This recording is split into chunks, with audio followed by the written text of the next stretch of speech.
Because Jesuit actions are centered on blind obedience to their superiors, they are told that they will never be held accountable for anything they do, not even by God. They are absolved of all personal responsibility as they become mere puppets for those that are higher up in the hierarchy. A professor told a student who was studying under him to become a Catholic priest, "You will never have to give an account to God for actions you do by the order of your legitimate superiors.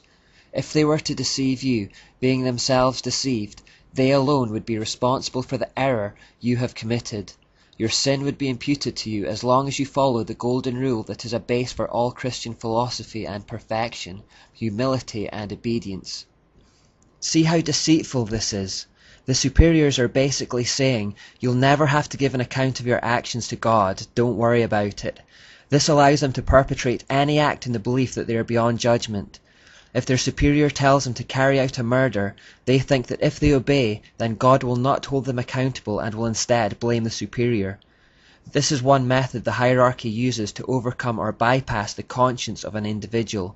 When you combine this with the spiritual exercises that have taught them to suppress human emotion and imbued them with demons, you can see how they would become capable of some extreme acts of violence, and anything else for that matter. A second vital principle for Jesuits can be summed up in the phrase, "the end justifies the means." Remember this one, it's very important. Before this maxim, the ideas of absolute right and wrong completely vanish. Conceivably, there is no crime or atrocity that is not allowed as long as it is for the greater glory of God.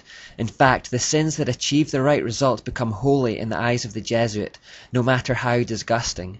You can lie, cheat, steal, rape or murder, but if the ends are the right ones in their eyes, then the means are justified. This exact concept also exists in Islam, where lying, deception, murder and other atrocities become acceptable if it furthers the cause of Allah on the earth. A third twisted principle of the Jesuits is probabilism. If a Jesuit has in mind to do something but knows it is very probably illegal, if he can find the merest hint that it may not be, he is allowed to continue with his action. For example, if he consults 100 teachers or doctors about his intended action and 99 say that it would be unlawful, but then one tells him that it may not be, he can act on that 1% probability that it is in fact lawful. In fact, if the Jesuit can imagine any reason in his own mind why his action may not be unlawful, however unlikely, this frees him to do it. It's a form of self-deception, lying to yourself to try to keep the conscience clear. Fourthly, there is the idea of directing the intention. This is the idea that if the person meditates on something holy while they perpetrate something evil, the soul contracts no guilt or stain. Therefore the Jesuit can kill someone or lie or cheat or steal, but as long as he is focusing on something holy at the time in his mind, their soul remains white as snow. Again, such is the depth of deceit within the Jesuit system that they deceive even themselves.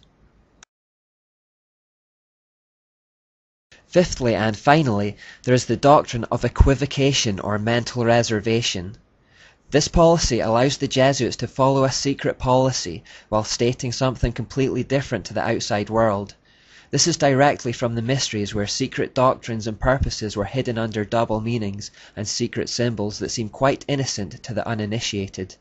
A Jesuit quoted, "It is permitted to use ambiguous terms, leading people to understand them in a different sense from that in which we understand them. A man may swear that he never did something, though he actually did, meaning within himself that he did not do so on such a day, or before he was born, or under any circumstances, while the words he employs may have no such sense as would discover his meaning." He goes on to say, "It is the intention that determines the quality of the action, and one may avoid falsehood if, after saying or denying something aloud, then add something under his breath that, if true, would make his statement the truth." So take this example. A Jesuit murders a man on a Thursday, and the police take him in for questioning and ask him if he murdered the man in question.